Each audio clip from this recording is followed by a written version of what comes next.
जय श्री कृष्ण मित्रांनो, अमोक चॅनलवर तुमचं मनापासून स्वागत आहे. कुंभ राशी, तुमच्याबद्दल एक गोष्ट लोकांना नेहमी चुकीची वाटते. लोकांना वाटतं तुम्ही इमोशनली डिटॅच्ड आहात, तुम्हाला काही फरक पडत नाही, तुम्ही लगेच पुढे जाता.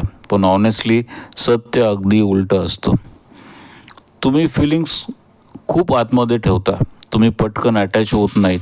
पण एकदा झालात की समोरची व्यक्ती ऑनलाईन किती वेळ आली, रिप्लाय उशिरा का आला, व्हॉईसमध्ये मूड बदलला आहे काय, हे सगळं क्वाइटली ऑब्झर्व करत राहतात. आणि गंमत म्हणजे लोकांना वाटतं तुम्ही केअरलेस आहात.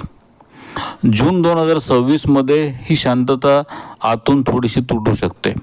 या महिन्यात शुक्र आणि बुधाचा प्रभाव तुमच्या कम्युनिकेशन आणि इमोशनल अटॅचमेंटवर खोल परिणाम करताना दिसतोय. विशेषतः 7 जून ते 13 जून दरम्यान काही कन्व्हर्सेशन्स अचानक खूप डीप जाऊ शकतात. काही कुंभ राशींना अचानक जाणवेल की ज्यांच्याशी इतके दिवस कॅज्युअली बोलत होतो त्यांच्याबद्दल फिलिंग्स तयार झाल्या आहेत. आणि ऑनेस्टली ही गोष्ट तुम्हाला स्वतःलाही कन्फ्यूज करू शकते. कारण तुम्ही लॉजिकल राहण्याचा प्रयत्न कराल, पण मन वेगळंच काहीतरी सांगत राहील. फोन हातात घेऊन तुम्ही मेसेज टायपिंग कराल, मग डिलीट कराल, पुन्हा लिहाल आणि शेवटी काहीच सेंड करणार नाही. पण मनात कन्व्हर्सेशन चालूच राहील. कदाचित तुम्हीसुद्धा हे अनुभव करत असाल. काही लोकांना अचानक कोणीतरी विचारू शकतं, तू इतका सायलेंट का झाला आहेस? आणि त्या एका प्रश्नामुळे आतमधल्या साठवलेल्या फिलिंग्स हलू शकतात.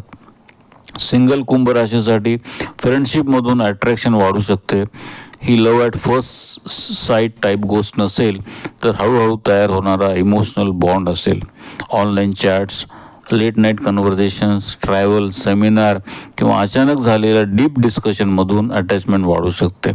आणि एका क्षणाला तुम्हाला जाणवेल की मी या व्यक्तीशी अननेसरली ऑनेस्ट होतो आहे.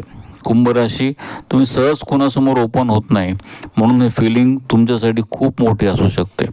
पण इथे एक इंटरनल कॉन्फ्लिक्ट दिसतोय. राहूच्या प्रभावामुळे फ्रीडमची गरज वाढेल, तर शुक्र इमोशनल क्लोजनेस वाढवेल. म्हणून काही वेळेला तुम्हालाच समजणार नाही तुम्हाला खरंच रिलेशनशिप हवं आहे की फक्त इमोशनल कनेक्शन. काही कुंभ राशी रिलेशनशिप जवळ येताना अचानक डिस्टन्स क्रिएट करू शकतात. कारण आतून फिअर सुरू होतो, मी इमोशनली डिपेंडंट तर होणार नाही ना. आणि ऑनेस्टली हा फिअर काही जुन्या एक्सपिरियन्सेसमुळे पण असू शकतो. जे रिलेशनशिपमध्ये आहेत त्यांच्यासाठी जून इमोशनली इम्पॉर्टंट महिना असू शकतो. काही जुने मुद्दे पुन्हा वर येऊ शकतात. ज्या गोष्टी अनेक दिवस इग्नोर केल्या होत्या त्या आता बोलाव्याच लागतील. पण ही ब्रेकअप एनर्जी नाही आहे, ही क्लॅरिटी एनर्जी आहे.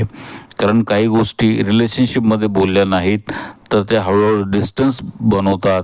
विशेषतः महिन्याच्या मध्यभागी बुधाच्या बदलत्या स्थितीमुळे कम्युनिकेशन मिसअंडरस्टँडिंग वाढू शकतात. मेसेजचा चुकीचा अर्थ निघू शकतो, टोन चुकीचा वाटू शकतो आणि समोरची व्यक्ती इमोशनली इग्नोर्ड फील करू शकते. म्हणून यावेळेला सायलेन्सपेक्षा कन्व्हर्सेशन निवडा. मॅरिड कुंभ राशींना जूनमध्ये रुटीनमुळे इमोशनल डिस्टन्स जाणवू शकतो. काम, जबाबदारी, स्ट्रेस यामुळे दोघं फिजिकली जवळ असूनही इमोशनली दूर फील करू शकतात. पण 18 जून नंतर वातावरण हळूहळू बदलताना दिसेल. एकत्र वेळ घालवण्याची इच्छा वाढेल, जुन्या आठवणींवर बोलणं होईल. काही कपल्स पुन्हा इमोशनली रिकनेक्ट फील करू शकतात. आणि ऑनेस्टली कधीकधी रिलेशनशिपमध्ये हिट करण्यासाठी मोठ्या गोष्टी लागत नाहीत, फक्त खरं बोलणं पुरेसं असतं.